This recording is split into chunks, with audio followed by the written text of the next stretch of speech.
ఏంటి డాక్టర్, ఏమీ అర్థం కావట్లేదు. ప్రపంచానికి తెలియని, ప్రపంచంలోనే అత్యంత ఘోరమైన శిక్షల్లో ఇది ఒకటి.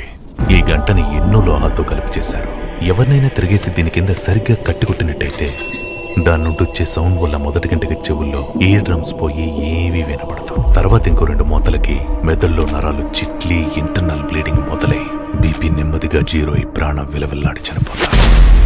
మరి కట్టి కొట్టడానికి ఇంతమంది ఎందుకు సార్? నాకు అది అర్థం కావట్లేదు.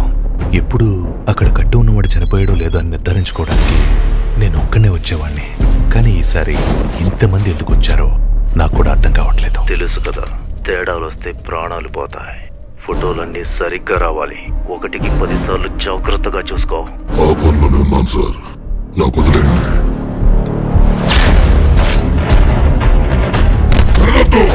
నాకు చిరాకు. ఒక కాపరిపోయినంత మాత్రాన వచ్చిన నష్టం ఏమీ లేదు. ఒళ్ళు దగ్గర పెట్టుకుని మీ పని మీరు కానివ్వండి. జాగ్రత్త.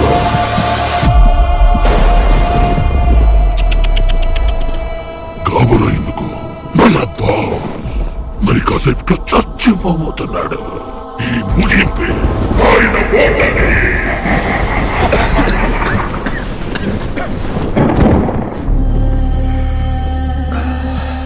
జీవితంలో ఓటమి నొప్పుకున్న క్షణమే నిజమైన ఓటమి.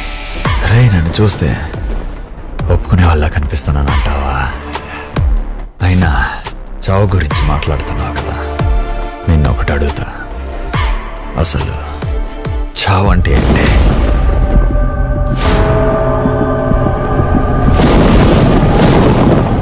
అది నీకు చావకుండానే ఎలా తెలుస్తుంది?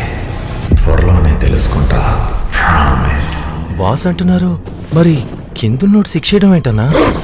ఎందుకంటే సంస్థ యొక్క నియమాలు అందరికంటే పైన ఉన్నాయి. ఇంతకీ ఎవరన్నా ఆయన? ఒక జంతువు బలం అది కొరికినప్పుడు ఉత్పత్తి అయ్యే శక్తిని బట్టి నిర్ధారించబడతాది. ఒక సాధారణమైన మనిషి కొరికితే చదరపు అంగుళమంత చోటు మీద దాదాపు 150 పౌండ్ల ఫోర్స్ పడుతుంది. అదే ఒక పెద్ద సింహం కొరికితే దాదాపు 650 పౌండ్ల ఫోర్స్ పడతాది. ఎవరికి పూర్తిగా తెలియని ఆ ప్రపంచంలో చాలా శక్తివంతమైన జంతువులే ఉన్నాయి. కానీ ఒక్కడిని మాత్రం వీటన్నిటికన్నా మించి ఈ భూ ప్రపంచం మీద అత్యంత శక్తివంతమైన జంతువుతో పోల్చుతారు.